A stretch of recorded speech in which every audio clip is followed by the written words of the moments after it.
पूज्य बाबा साहब आम्बेडकर को माल्यार्पण किया और साथ ही साथ आपने अभिवादन भी किया, पर इसी उस जगह पे जब देवेंद्र फडणवीस साहब आए, उनके नामांकन के बाद यहाँ पर कुछ धार्मिक नारे भी लगे, उसके ऊपर क्या कहेंगे आप? देखिए, ये मनोवादी विचार की पार्टी जो है बीजेपी, ये पहले से ही हम कांग्रेस पक्ष वाले हम कहते हैं कि बीजेपी मनोवादी विचारों की है। संविधान के साथ में चलने वाली अगर कोई पार्टी है वो कांग्रेस पार्टी है। परम पूज्य बाबा साहब आम्बेडकर ने जो संविधान जो देश को दिया हुआ है, वो संविधान के माध्यम से लोकशाही के माध्यम से कांग्रेस पार्टी राज कर रही थी, मगर इन्होंने लोकशाही ख़त्म कर दिया है। उसी प्रकार इन्होंने संविधान भी ख़त्म कर रहे हैं।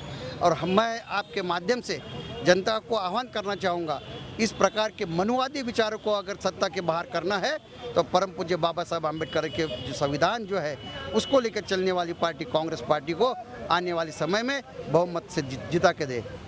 सर, तुष्टीकरण की बात है, हिंदू मुसलमान का एंगल है, बटेंगे तो कटेंगे के पोस्टर चल रहे हैं, इस पे क्या बोलेंगे? नहीं, देखिए कैसा है, ये बीजेपी की जो नीति है कि लोगों के अंदर में हिंदू मुस्लिम, हिंदुस्तान पाकिस्तान इस प्रकार के बातें करके भाईचारा ख़त्म करना चाहते हैं।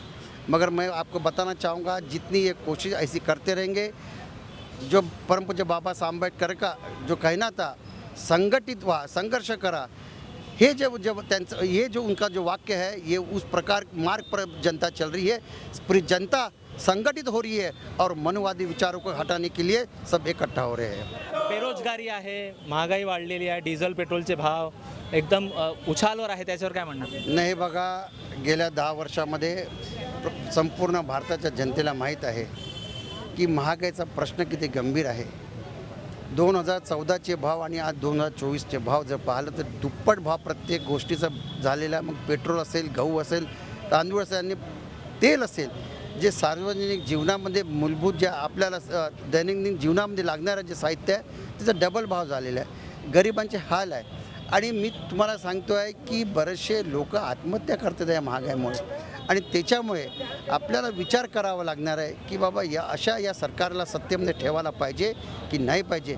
आणि म्हणून आम्ही आंबेडकरी जे जनता आहे त्यांना विशेषतः विनंती करत असतो की हे जे तुम्ही म्हटलं की बटवारावाला विषय, त्यांनासुद्धा मी विनंती करतो की कुठल्याही पद्धतीने आपल्या मताचं विभाजन होऊ देऊ नका आणि ज्या अशा मनोवादी पक्षाला सत्तेच्या बाहेर करू शकतात अशा पक्षाच्या पाठीशी आपण सर्व आंबेडकरी जनतेने उभे राहावं असे मी आवाहन करतो आहे। काँग्रेसच्या जमान्यात सरकारी नोकऱ्या आहे ते सर्व, आजची परिस्थिती खूप खराब आहे। महागाईने त्रस्त झाले सर्व, महागाई दिवसेदिवस वाढत आहे। लाडक्या बहिणीमध्येही त्यांनी तेच केलं की भाई 1,500 देऊन घरगुती जे घरी जे लागणाऱ्या वस्तू आहेत ते वाढवून सर्व तेलाचे भाव हे ते सर्व चालत।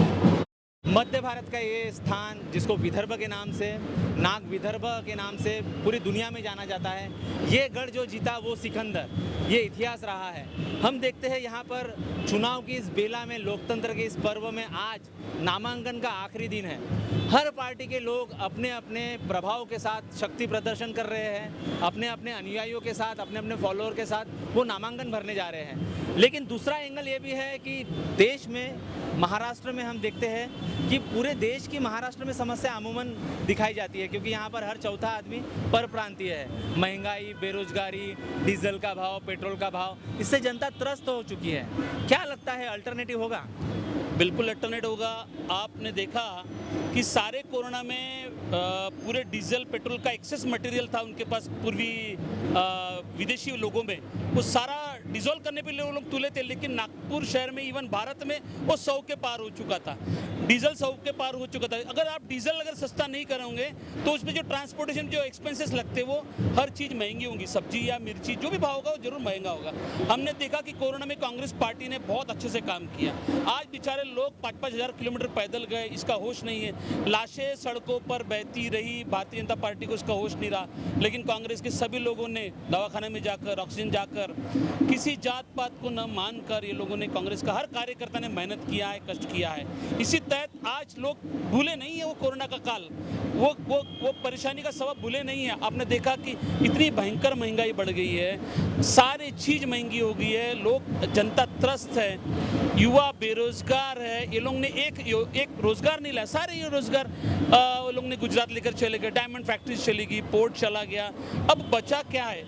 इनकी जो तुष्टिकरण की राजनीति, हमने देखा कि मराठा ओबीसी को लड़ाई लगा दिया, धनगर मराठा में लड़ाई लगा दिया। परम पूज्य डॉक्टर आम्बेडकर ने सारों को सारे आरक्षण की सीमा तय की गई थी, उसमें बेचारे भाई, अपने मराठा भाई भी शामिल थे। कुछ कारणवश मराठा भाइयों का उस समय ठीक नहीं हो पाए, शामिल नहीं हो पाए, उनकी इच्छा थी मराठा भाइयों की। आप जो बोल रहे हैं कि ये सारी समस्या है, हाँ। और ये समस्या का समाधान अगर से कांग्रेस आती है तो उसका समाधान निकलेगा, ऐसा आपको लगता है, या फिर और वक्त लगेगा? बिल्कुल समाधान निकलेगा, कुछ समय लगेगा, लेकिन कांग्रेस जरूर हमेशा सारे जन को मदद करने की उनकी हमेशा भूमिका रही है। कांग्रेस सारे वर्गों को लेकर सम्मान देने की भूमिका रही है। ये जो तुष्टिकरण के राजकारण जो कर रहे हैं बीजेपी वाले, इनसे कई गुना कांग्रेस वाले अच्छे हैं, लेकिन कांग्रेस वालों को मानने वाले लोग आज तक जीवित है।